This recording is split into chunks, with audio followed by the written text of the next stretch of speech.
Bapak, Ibu, dan saudara-saudari yang terkasih, pada pengantar Ekaristi di awal tadi saya mengatakan gereja adalah komunitas kasih.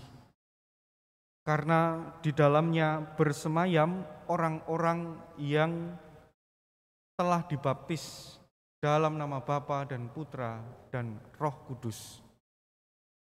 Dan frase itu kita sebut, kita batinkan setiap saat, setiap waktu ketika Anda berdoa.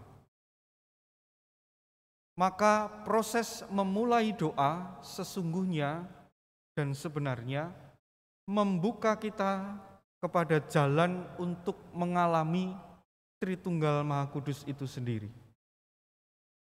Kalau kita sudah menyebut hal itu, maka satu-satunya yang bisa kita periksa adalah tentang relasi antara Bapa, Putra, dan Roh Kudus. Maka hal ini yang kerap kali menjadi persoalan bagi kita. Kita tidak canggih atau bahkan kita belum memahaminya dengan penuh dan memang tidak akan paham secara penuh apa itu Tritunggal Maha Kudus. Tetapi yakinlah, merujuk pada pengalaman para rasul dalam bacaan yang pertama, ketika terjadi persoalan pastoral, ada orang-orang yang pengikut Kristus itu hadir dalam tradisi-tradisi yang baru, mereka bingung, ini mau diapakan umat ini? Apakah harus ikut hukum Taurat atau bagaimana? Apa yang mereka buat? Mereka duduk bersama, membicarakan rembugan yang paling tepat dan paling baik untuk kehidupan iman mereka. Lalu satu hal yang ditekankan dalam pengalaman para rasul dalam bacaan yang pertama itu, mereka memohon penerangan Roh Kudus. Maka pengalaman para rasul pada gereja yang perdana itu juga menjadi pengalaman kita. Kerap kali, bahkan setiap waktu ini berbanding lurus ketika Anda berdoa dan Anda menyoal diri Anda. Gelisah, marah, benci, keterpaksaan, dan seterusnya.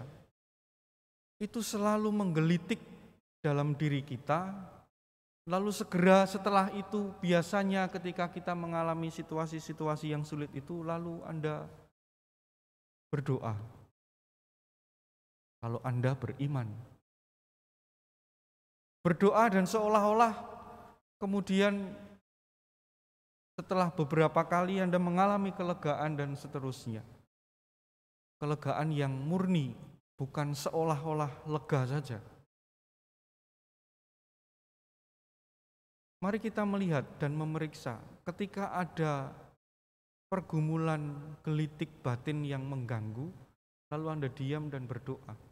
Di situ ada bisikan-bisikan yang mengarahkan kita kepada hal-hal yang jauh lebih unggul daripada hanya mengutuki diri sendiri.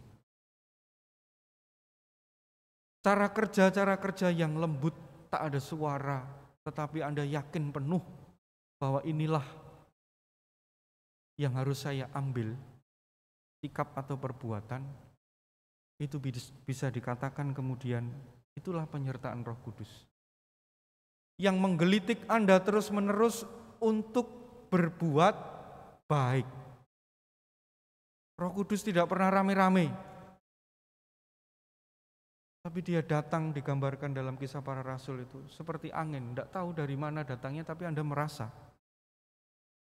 Tidak pernah rame-rame, gegap gempita, meruntuhkan gereja ini terus Anda lari semua, itu enggak. Tapi dia selalu bekerja dengan lembut, tanpa suara, tapi dengan kemurnian dan kejernihan. Dan itulah dialog orang beriman. Ketika Anda merasa bergumul, itu penanda bahwa Roh Kudus bekerja dalam diri Anda. Buahnya hanya satu. Buahnya adalah sukacita.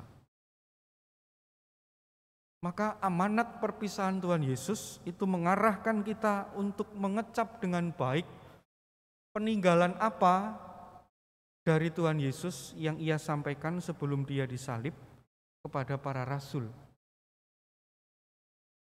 Injil hari ini sungguh membantu kita untuk melihat dengan lebih jeli lagi bagaimana kita beriman sebagai orang Katolik. Jika seseorang mengasihi aku, ia akan menuruti firman-Ku. Bapakku akan mengasihi dia. Kami akan datang kepadanya dan tinggal bersama-sama dengan dia. Orang-orang yang sudah dibaptis dan mengenakan tanda salib setiap kali dia membuka doanya adalah orang-orang yang mengasihi Allah, menuruti firman-Nya. Maka orang-orang itulah yang dikasihi oleh Allah sendiri. Buahnya apa? Kalau kita sudah bertekun dalam pola dan gerak hidup rohani semacam itu, buahnya adalah dipesankan Tuhan Yesus kepada para murid. Kami akan datang kepadanya dan tinggal bersama-sama dengan Dia.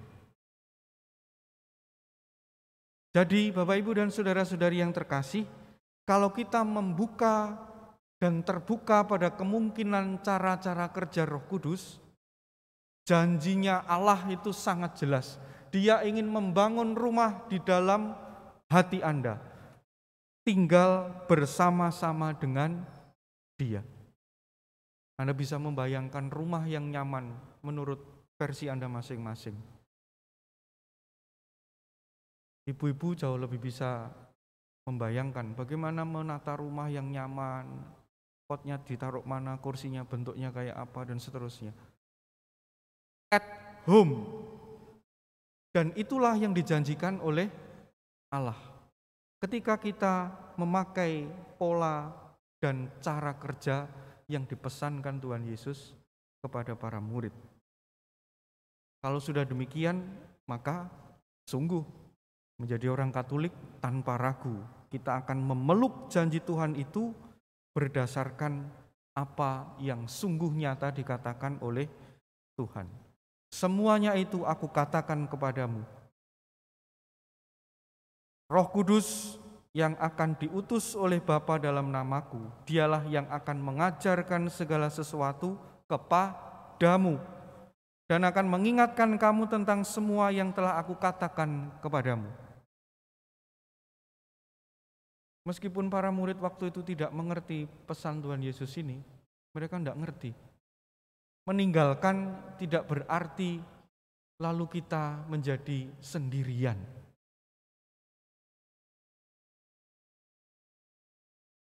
Meninggalkan bukan berarti menjadikan kita kesepian. Dalam cara pandang Tuhan Yesus, ketika dia memesankan bahwa dia akan meninggalkan para murid, dia mengatakan, yaitu Roh Kudus, penolong itu, akan mengajarkan dan mengingatkan mereka tentang segala sesuatu. Sehingga para saudara yang terkasih, sisanya hanya tinggal satu hal. Kalau secara berturut-turut kita sudah mengetahui, memakai, dan kemudian mengenakan cara kerja Allah, maka janji yang terakhir yang tersisa dari semuanya itu adalah damai sejahtera akan tinggal bagimu. Bapak, Ibu, dan saudara-saudari yang terkasih, sebelum kita merayakan Pentakosta, gereja memberi kepada kita ruang minggu demi minggu untuk menjernihkan diri kita, supaya kita bukan hanya siap, tetapi selalu membuka diri kepada kemungkinan-kemungkinan yang pasti terhadap penyertaan Roh Kudus. Maka Tuhan Yesus juga memesankan, janganlah gelisah dan gentar hatimu. Hidup kita memang tidak mudah, tetapi yakin dan percayalah ketika Anda mengenakan iman dan setiap hari Anda membuat tanda salib, di situ terkandung dan Anda sedang mendidik diri Anda sendiri untuk membangun sebuah relasi yang intim seperti Tritunggal Maha Kudus itu sendiri. Dan akhirnya buahnya adalah damai sejahtera. Orang-orang Katolik dengan demikian ketika mereka semua mengenakan cara kerja Tuhan Yesus ini menjadi komunitas kasih. Berkat Tuhan menyertai kita semua.